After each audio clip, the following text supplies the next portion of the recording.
जय हिंद। गुजरात में हुई दंगों के आज 22 साल हो गए। नरेंद्र मोदी के प्रधानमंत्री बने 10 साल से ज्यादा हो गए।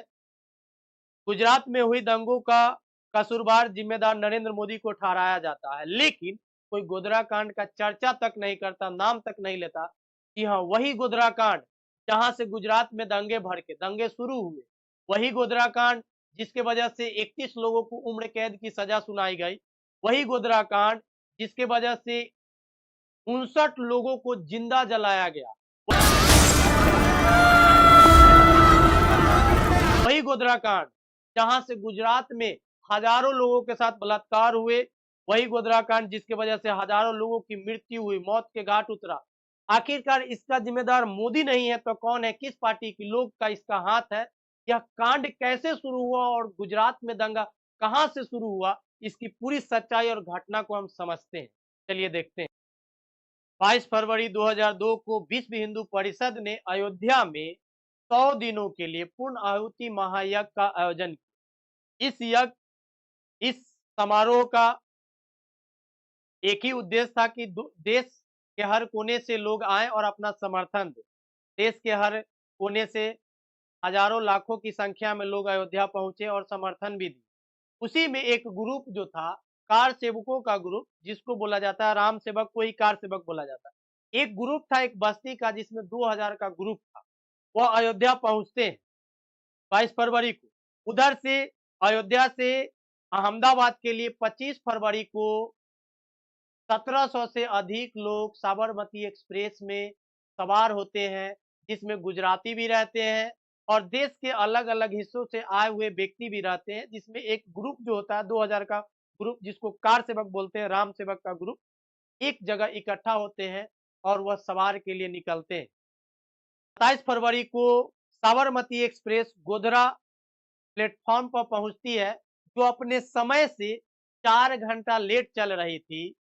सवेरे 7:43 पर वहां से खुलती है। गोधरा प्लेटफॉर्म से जैसी खुलती है, कुछ ही दूर आगे जाने के बाद उसको चैन खींचा जाता है, ट्रेन का चैन खींचा जाता है, इमरजेंसी चैन खींचा जाता है, तो फिर ब्रेक लगाया जाता है और ये कुछ दूर और आगे बढ़ता है तो 4 से 5 बार ब्रेक, इमरजेंसी ब्रेक लगाया जाता है, जिसके बाद जो है ट्रेन ड्राइवर जो है उसको रोक देता है। रोकने के बाद जहां ट्रेन रुकती है वह मुस्लिमों का एरिया था। वह एक बार में सैकड़ों लोग जो है हमला कर देते हैं, मुस्लिम जो है ट्रेन पे हमला कर देते हैं और पहले से कब और कैसे हमला करना है इसका प्री प्लानिंग 40 लीटर पेट्रोल ला करके पहले से रख दिया गया था इस घटना को अंजाम देने के लिए। जैसी ट्रेन रुकता है, सैकड़ों मुस्लिम जो है उस पे हमला कर देते हैं, पत्थरबाजी करना शुरू कर देते हैं और कुछ लोग जो है पेट्रोल लेकर के ट्रेन की हवा में घुस जाते हैं और उस भीड़ का हिस्सा बन जाता है S6।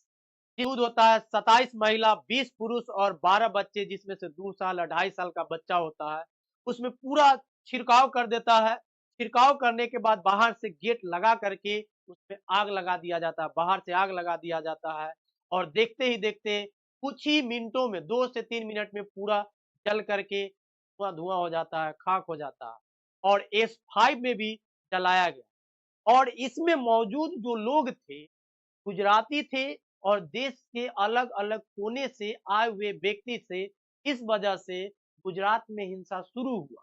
यही गोधरा कांड है। लोग जो है जिम्मेदार ठहरा रहे हैं नरेंद्र मोदी को, लोग जिम्मेदार ठहरा रहे हैं हिंदू को। अब आप बताइए, इसमें छोटे-छोटे बच्चों का क्या कसूर था जिसको जलाया गया? क्या उसको तो कुछ मालूम ही नहीं है, उसको कुछ पता ही नहीं है कि क्या हो रहा है, हम कहाँ जा रहे हैं, क्या कर रहे हैं। उसके साथ ये अन्याय हुआ। वहां से हजारों लोग मारे गए के बाद जो है राजनीति का एक अलग रूप लिया और गोधरा कांड को ढक दिया गया, इसकी सच्चाई को दबा दिया गया, किसी ने दिखाने की कोशिश नहीं की और गुजरात दंगा को हाईलाइट किया गया और गोधरा कांड को दबा दिया। गोधरा कांड में क्या हुआ आज तक किसी को पता तक नहीं चला।